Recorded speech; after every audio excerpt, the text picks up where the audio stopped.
É com grande satisfação que estou neste momento participando desse grandioso projeto, que é a formação do Laboratório de Educação Ambiental do IFMA Campus Codó, uma instituição que irá produzir resultados grandiosos para a comunidade acadêmica e também para a comunidade do entorno, solucionando, quem sabe, alguns conflitos socioambientais em volta do meio ambiente e da relação homem, sociedade e natureza. É uma honra. Irei apresentar a nossa palestrante, professora Maria Alexandra de Souza Aragão.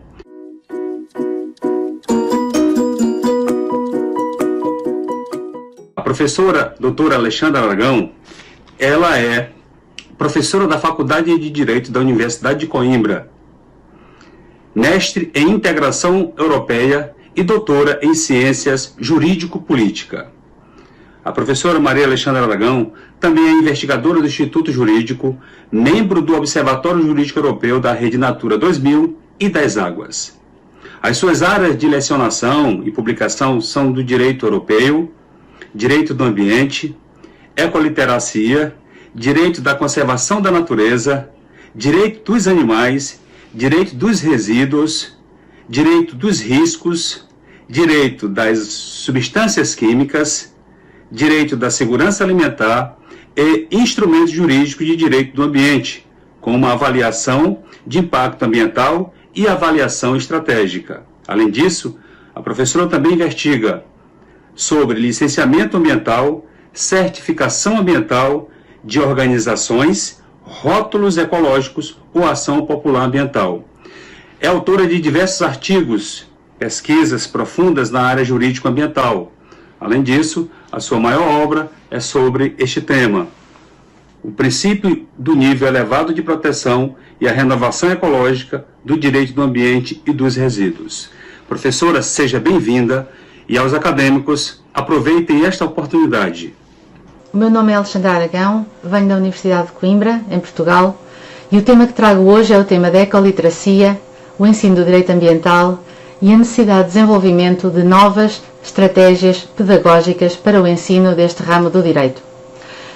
Começo por citar uma autora francesa que se tem destacado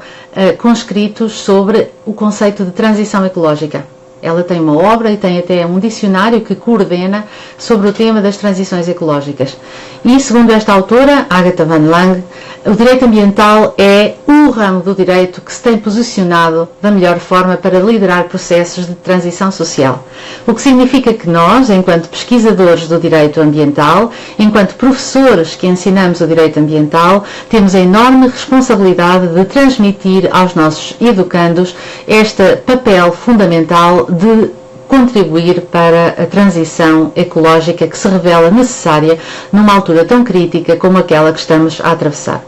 Porém, o direito ambiental, o nosso ramo do direito, tem características que o tornam muito próprio e, por isso, mais exigente no que diz respeito ao papel dos professores. Primeiro, pela vastidão do direito ambiental. O direito ambiental cobre temas tão abrangentes e tão vastos como direito dos problemas terrestres, direito marítimo, questões ambientais do solo, questões ambientais do ar e da atmosfera, questões urbanas, questões rurais, questões de ruído, questões de ambiente interior dos edifícios, o direito do ambiente no local de trabalho, que é também muito relevante, nomeadamente em ambiente industrial, o próprio direito ambiental relacionado com atividades de desporto e ar livre, que têm também os seus impactos ambientais, convoca por vezes uma visão planetária do direito, porque o sistema terrestre é um todo que pode ser influenciado pelas atividades de cada um dos Estados e de cada um de nós, mas não deixa de ser um sistema único. Tem também problemas locais e alguns tipos de poluição até invisível, como é o caso da radiação eletromagnética.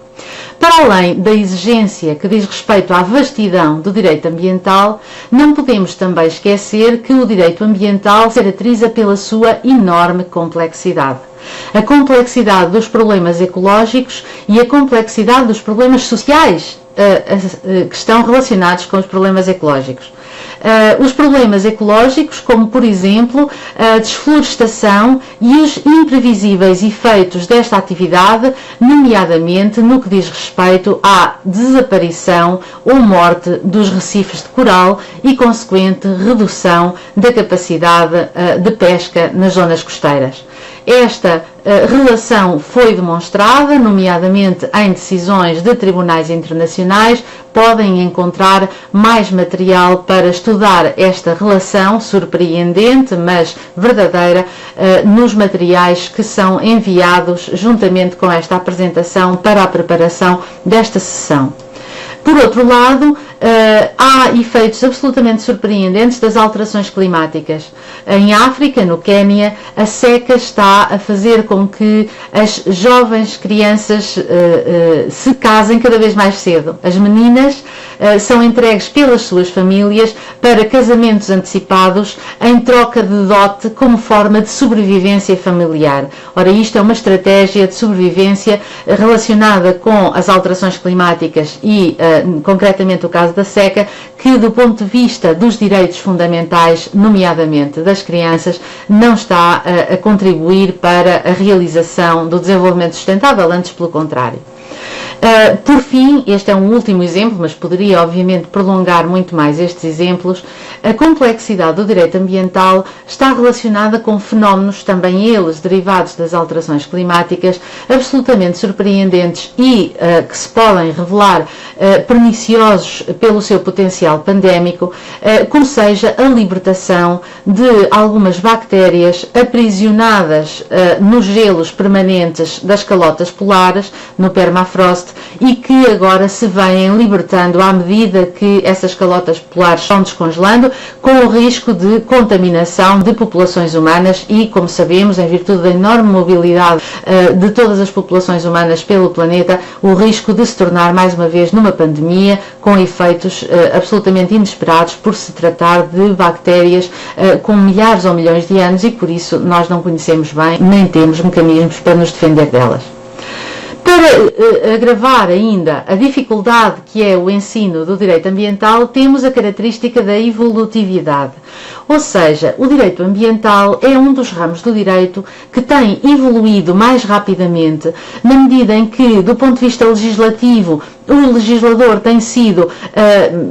posto perante situações de necessidade de acorrer a problemas sociais e ecológicos graves, adotando nova legislação que anteriormente não existia, mas que se vem revelando necessária em função dos novos problemas ambientais, e isso obriga-nos a nós, enquanto atores do direito, enquanto operadores jurídicos, a acompanhar essa rápida evolução legislativa do direito ambiental. Mas mais do que isso, a realidade ambiental evolui ainda mais depressa do que a legislação. A legislação reage à evolução do direito ambiental, criando novas normas jurídicas que visam responder a problemas que já se manifestaram. No entanto, há situações em que urge encontrar uma resposta jurídica e não a temos na legislação. Por isso, é necessário lançar mão de novas estratégias na aplicação do direito que nos permitam fazer evoluir o direito ao nível jurisprudencial ou até ao nível da aplicação administrativa do direito. Para isso temos as ferramentas já habituais e que são convocadas também noutros ramos do direito e que têm a ver com o uso de estratégias de interpretação ou metodologias de interpretação, como seja a interpretação atualista, obviamente sempre que as normas jurídicas se encontrem desatualizadas, e como seja sobretudo a interpretação teleológica, porque as finalidades do direito vão evoluindo à medida que as exigências sociais e ecológicas se vão manifestando. Outra forma de garantir a evolutividade do direito e que nós, enquanto professores, temos que nos esforçar por transmitir aos nossos estudantes é a interpretação correta das cláusulas gerais. Frequentemente, a legislação ambiental encontra nas cláusulas gerais formas de escapar à rigidez e à cristalização das normas, e isso exige do intérprete e do aplicador alguma flexibilidade mental para aplicar da melhor forma possível essas normas abertas, algumas delas inclusivamente normas em branco, que exigem da parte do aplicador, administração e juiz, uma capacidade de conhecer a realidade, de perceber quais são as necessidades da realidade e de trabalhar com os instrumentos que tem à sua mão, que são as normas jurídicas que contêm essas cláusulas gerais. Por fim, o instrumento jurídico, que são os princípios, que nos ajuda também a garantir uma interpretação e uma aplicação o mais ativa e útil e eficaz do direito ambiental. Os princípios ambientais, pelas suas características de uma certa abertura e não rigidez ao nível normativo, diferentemente do que se passa com as normas, permitem uma adaptação melhor às exigências da própria realidade e, por isso, aquilo que hoje significa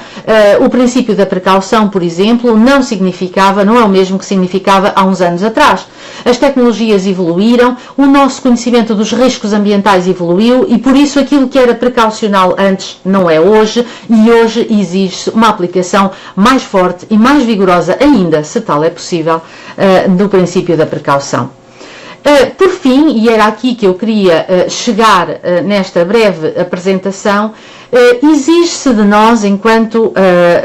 pedagogos, a utilização de novas estratégias pedagógicas, nomeadamente estratégias que impliquem uma saída da típica sala de aula, do típico modelo expositivo e eventualmente de debate, mas um modelo clássico que tem sido o mais habitual nas escolas de direito nos nossos países. E por isso eu propugno e tenho posto em prática sempre que possível e sempre que a pandemia o permite, devemos lançar mão de outras estratégias, como por exemplo visitas de estudo, que nos permitem um conhecimento mais próximo da realidade, uma compreensão de que os problemas ambientais não podem seccionar-se e não podem ser vistos senão na sua globalidade. O exemplo que eu ponho aqui destas imagens representa uma unidade de tratamento mecânico-biológico, que é uma instalação bastante sofisticada de gestão de resíduos que já foram depostos seletivamente, previamente, separados em 3 frações: a fração do papel cartão, a fração do metal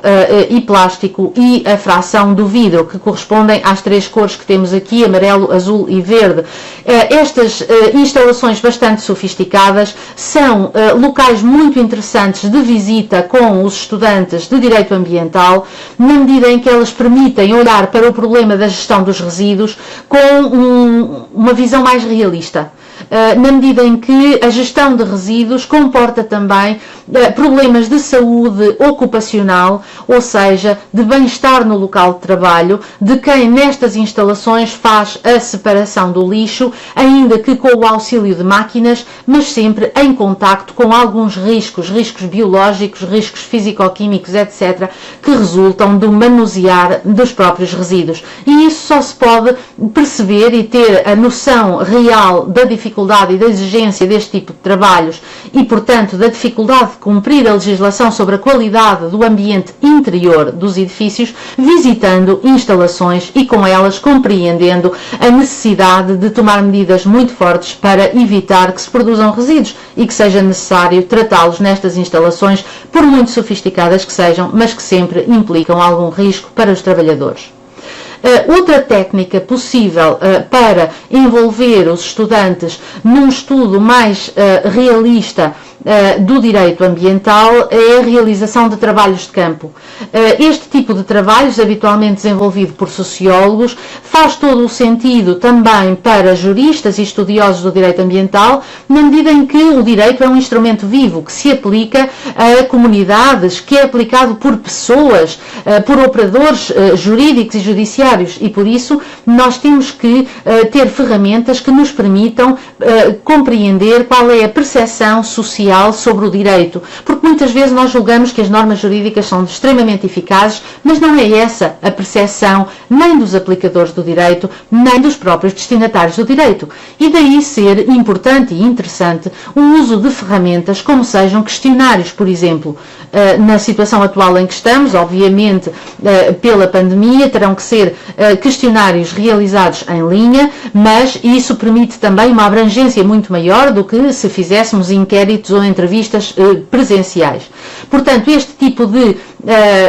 métodos de pesquisa permitem-nos obter dados que de outra forma não obteríamos, para assim termos uma visão muito mais realista do que é o direito ambiental e de como podemos contribuir para melhorar a sua aplicação, nomeadamente através do recurso a fontes cinzentas de informação. Refiro-me a fontes que não fontes legislativas ou fontes doutrinais ou jurisprudenciais, mas outro tipo de fontes, como por exemplo acesso a notícias de jornais ou até, nos tempos que correm, comentários feitos em blogs ou em redes sociais. Portanto, estas são fontes de informação sobre a realidade da aplicação do direito e que também devem ser utilizadas pelos pesquisadores e pelos estudiosos do direito ambiental. Por fim, concluo com a última técnica de inovação pedagógica, que consiste na gamification, ou seja, na introdução de técnicas de jogo, que é uma área nova de estudo que está a ser desenvolvida para utilização em diferentes contextos, em contexto empresarial, educativo, social e aqui neste caso para o ensino do direito ambiental. Um jogo que eu costumo fazer com os meus estudantes consiste em pegar simplesmente nos ícones, nos 17 ícones que representam os 17 Objetivos do Desenvolvimento Sustentável e desafiar os estudantes para que eles os organizem de uma forma que seja sugestiva, expressiva daquilo que para eles é mais relevante ao nível do desenvolvimento sustentável. Os resultados têm sido extremamente curiosos e criativos. Isto depende, obviamente, da visão subjetiva de cada estudante ou grupo de estudantes que se propõe fazer esta organização dos diferentes objetivos, e o que tenho aqui é apenas um exemplo possível da forma de organizar estes 17 Objetivos de Desenvolvimento Sustentável e de demonstrar, no caso concreto deste desenho, como é que a educação associada ao direito e à justiça, juntamente com parcerias sociais que são absolutamente indispensáveis, debruçando-se sobre o estudo da vida na terra, da vida na água e das questões do clima, pode contribuir para a realização de todos os outros objetivos de desenvolvimento sustentável. Muito obrigada. Tivemos aí a apresentação de um tema atual, com muita propriedade, feito pela professora doutora Maria Alexandra Aragão. Gostaria nesse momento de agradecer por sua participação, a sua dedicação ao nosso campus e principalmente estar a participar deste momento ímpar na vida do campus Codó, que é a inauguração do Laboratório de Educação Ambiental, onde vai congregar diversas ciências. Professora, muito obrigado. E aos acadêmicos e convidados que participaram até o momento, nossos agradecimentos, e continuem a pesquisar sobre esse tema importante. O nosso laboratório está à sua disposição. Até a próxima!